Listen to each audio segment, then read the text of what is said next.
Hello বন্ধুরা, চলে এসেছি সকাল সকাল একটা নতুন ভিডিও নিয়ে। আর আজকে কিন্তু আমি সাজুগুজু করে রেডি হয়ে নিয়েছিলাম, কারণ আজকে আমি ঠিক করেছিলাম আজকে আমি আর আমার দিদিভাই দুজনে মিলে একসাথে ঠিক করেছিলাম যে মাকে নিয়ে আজকে একটু মুভি দেখতে যাবো। কারণ কাজের ফাঁকে তো মা একদমই বাড়ি থেকে বেরোতে পারে না, এটা হলো মেন কথা। আর মা বেরোতেও চায় না। তো এক্সকেলেটারে কিন্তু মা চাপবে না, কারণ মায়ের পা সুরসুর করে। কোনো একবার চাপতে গিয়ে মায়ের পাটা একটুখানি স্লিপ খেয়ে গেছিলো, তারপর থেকে মায়ের এই ফোবিয়াটা ধরে গেছে। আর মায়ের দিন বলে আজকে আর মাকে জোর করিনি।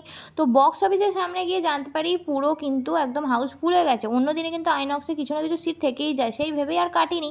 তো তারপরে আমরা চলে যাই কিন্তু একটুখানি স্টার মলে, যেটা নতুন ওপেন হয়েছে। ওখানে ফুড কোর্টে চলে গেছিলাম, যেটা কিন্তু তোমরা থার্ড ফ্লোরে গেলে পেয়ে যাবে। তোমরা যারা এখনও যাওনি ওখানে চলে যেতে পারো। অনেক জায়গা, অনেক স্পেস, অনেক ফ্রেন্ডদের সাথে একসাথে গিয়ে তোমরা ওখানে খাওয়া দাওয়া করতে পারবে, গল্প করতে পারবে। তো এখানে আজকের ওইটার ছিল কিন্তু দিদিভাইকে দিয়ে ফার্স্টে কোল্ড কফি আনিয়ে নিয়েছিলাম। আর আমার মা কিন্তু স্পেশালি ক্রিস্পি চিকেন খেতে খুবই পছন্দ করে, যে কারণে আমি কোনো দিকে আর সেকেন্ড কথা কিছু ভাবিনি। তো ক্রিস্পি চিকেনটা আমি আর দিদিভাই মিলে দুজনে একসাথে অর্ডার করে দিয়েছিলাম। আর আমি যখন আমি আর আমার দিদিভাই যখনই কোথাও যাওয়ার প্ল্যান করি বা আমাকে নিয়ে, আমরা সব কিছু একটা 50-50-র মধ্যে অ্যাডজাস্ট করে নিই। এটা আমাদের দুজনের মধ্যে হয়ে আসছে সবসময়।